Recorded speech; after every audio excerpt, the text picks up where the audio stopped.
দেবরকে দেখার পর স্বামীকে আর ভালো লাগে না। আমি যখন ইন্টারে পড়ি তখন ঘটক আমার বিয়ের সম্বন্ধ নিয়ে আসে। ঘটক আমাদের বলে যে ছেলের পরিবার অনেক বড়লোক।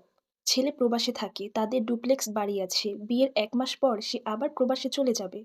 এই কথা শুনে আমার বাবা-মা তো মহা খুশি। তারা নিজেদের মতো করে ছেলের বাড়িঘর দেখতে শুরু করে। তারা দেখল যে ঘটক যেসব কথা বলছে সবই সত্যি। আর ছেলেটা দেখতেও ছিল খুব সুন্দর। এরপর দিনক্ষণ দেখে ২ পরিবার মিলে বিয়ের তারিখ ঠিক করে।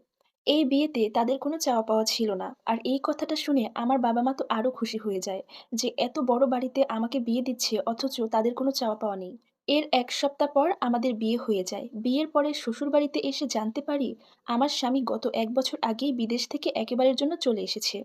সে কিডনি রোগে আক্রান্ত। সে কখনো আর বিদেশ যেতে পারবে না। এই কথাটা শুনে আমার মনটাই খারাপ হয়ে যায়। কারণ আমার স্বপ্ন ছিল আমার স্বামী প্রবাস থেকে যখন দেশে আসবে আমার জন্য দামি, দামি গহনা আনবে, ভালো, ভালো উপহার আনবে। কারণ প্রবাসী বউদের অনেক গহনা থাকে, এটা আমি আগেই দেখেছি।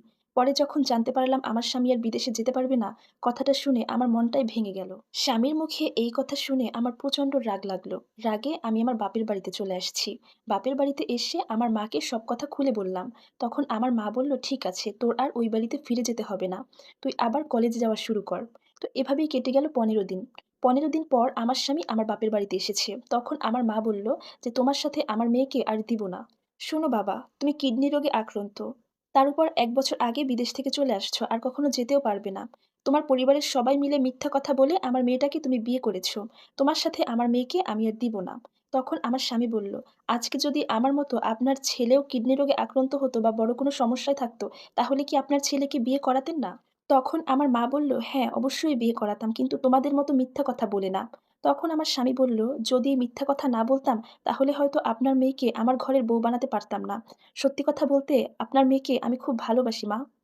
সে আমার মাকে জানালো যে কোনো কিছুর বিনিময় হলেও সে আমাকে নিয়ে যেতে চায়। আর এইটা নিয়ে আমার মায়ের সাথে তার একটু তর্ক-বিতর্ক হলো। পরে সে একাই চলে গেল। আমি তার সাথে যাইনি। এইদিকে আমি কলেজে ভর্তি হই। তো এভাবে কেটে গেল কয়েকটা দিন। হঠাৎ দেখলাম আমার স্বামী একদিন আমার কলেজের সামনে দাঁড়িয়ে আছে। কলেজের সামনে এত মানুষের ভিড়ে সে এসে আমার পা ধরে বসে আছে। সে জানালো যে তার ভাই আসতেছে বিদেশ থেকে, আর তার ভাই অনেক অনুরোধ করছে আমাকে দেখতে চায়।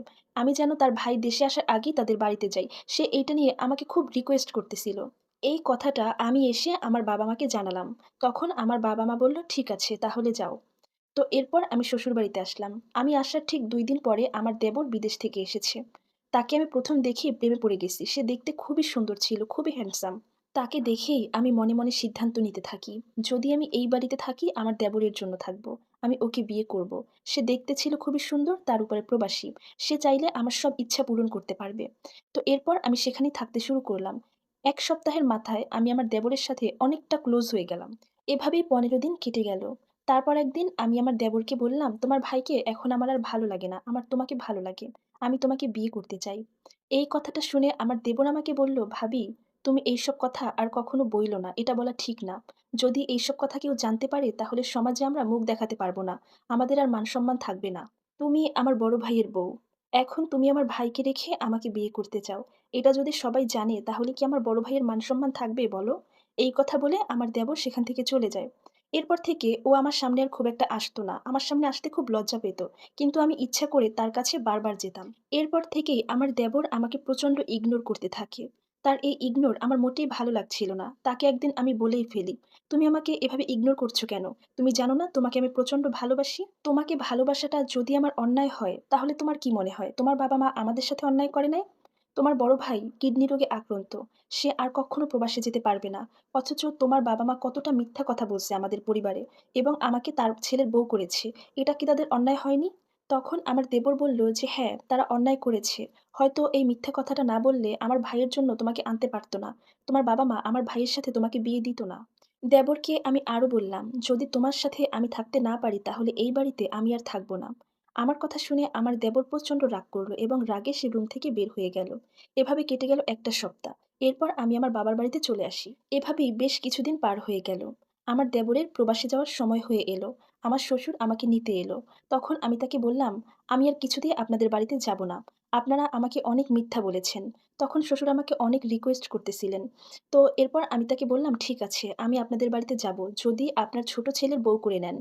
তখন আমার শ্বশুর বললেন, "তুমি এসব কি কথা বলছো বৌমা? তুমি আমার বড় ছেলের বউ। তোমাকে আবার কিভাবে ছোট ছেলের বউ বানাবো?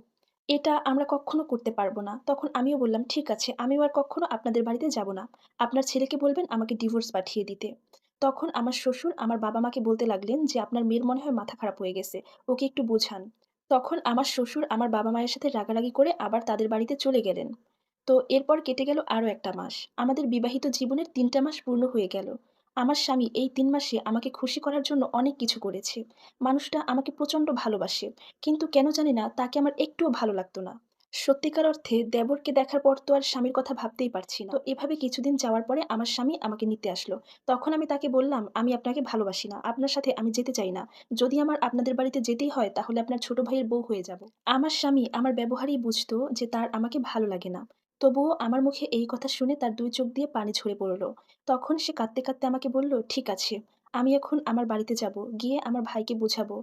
যদি আমার ভাই আপনাকে বিয়ে করতে রাজি হয় তাহলে আপনাকে ডিভোর্স দিয়ে আমার ভাইয়ের বউ করে আপনাকে আমাদের বাড়িতে নিয়ে যাব।" বাড়িতে গিয়ে আমার স্বামী তার ভাইকে কি বুঝিয়েছে জানি না। তার ভাই বিয়েতে রাজি হয়।